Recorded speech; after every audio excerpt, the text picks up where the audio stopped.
Welcome to day 5 of your New Year's Prep for Moms 2026 edition. Today, we are prepping for a spending cleanse. It's basically like a detox, but for your wallet. Don't worry, this isn't about living like a monk. It's more about cutting the noise so that you can start to express your values with the way that you spend. And also to live in a way that the money in your life actually supports your goals.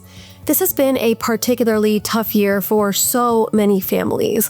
And so a spending cleanse is not about scarcity, but about finding the ways in which you can maximize and optimize your income at any level. In this video, I will be giving you tips on how to conduct a 5 to 7 day spending cleanse that again creates clarity for you as you move into 2026. My recommendation is to start this cleanse the day after Christmas.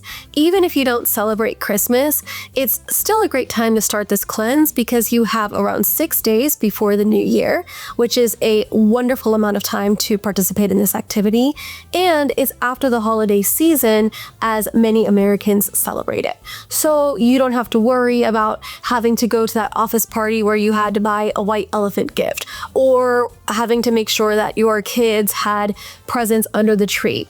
This is a time where you can actually take a cleanse on your wallet without much interruption of your day-to-day activities. I find that the 26th of the 1st is the time that least interrupts my life for a spend cleanse. So here are the simple rules of your spend cleanse. Rule number 1, you can spend on needs, but not on wants. If it's a non-essential, you can't buy it. Of course, you can spend money on groceries because they're essential, but you can't dine out. Bills have to be paid. Of course they do. So if you have something that's due during the window in which you're doing your spend cleanse, make sure that you've set it up on auto pay. But everything else, don't worry, won't be eliminated forever, just for the time period in which you sent your cleanse. We're giving your brain a reset from all of the things that you think you want. Rule number 2, no little dopamine buys. That means that if you need to put away TikTok or YouTube to make sure that you don't add to cart, you might have to do a social media cleanse too. There is no $9.98 trap at Walmart.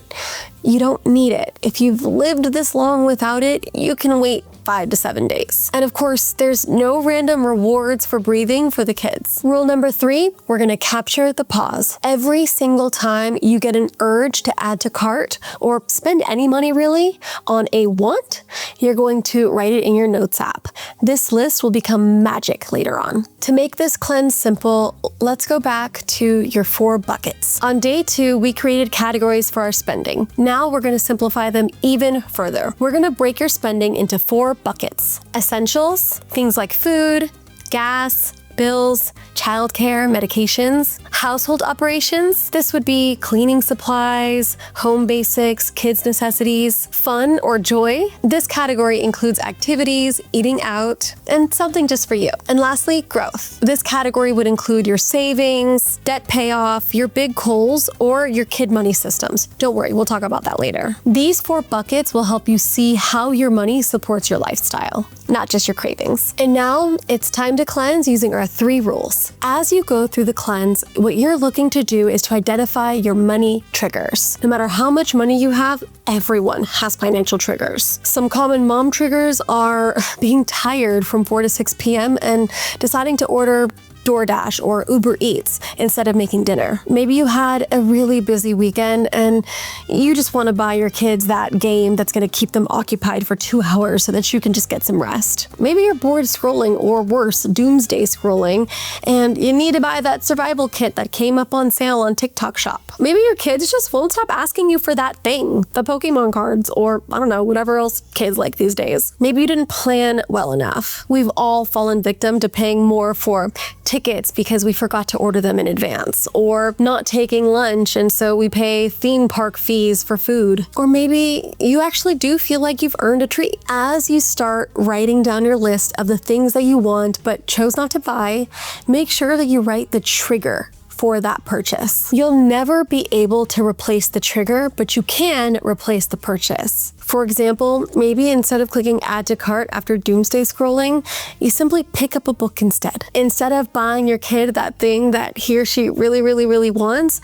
maybe you have an activity already planned out for when they ask for that coveted item again. We're retraining our reflexes, not punishing you. This way, when you do give in to those urges to buy, you know that you really wanted to buy that thing and you weren't just triggered into it. After your cleanse, you're going to review your list of things that you wanted to purchase but didn't. Here's your time to reflect on whether you still want it, whether you absolutely are so glad that you didn't put your credit card number in, whether you only wanted it because you were stressed, or whether you actually need it. This list is going to teach you more about your spending habits than any budget ever could. And for all of those things that you absolutely could live without and really don't need or even want all that much, please add up the amounts that you would have spent on those things. Bingo, you now have the number that you could invest on a weekly basis into your big goal. If all of those useless, unneeded purchases amounted to $100, then you know that you can most likely spare that $100 a week or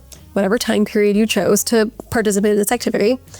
You know that you can save that amount of money every single week and put that money towards your big goal. These little wins stack up, and by the end of 2026, when you're accomplishing that big thing, that feeling is gonna feel better than any of these unwanted purchases dopamine hits would. So, how much did you save for 2026? And where are you redirecting your funds to? What'd you learn in the spending cleanse?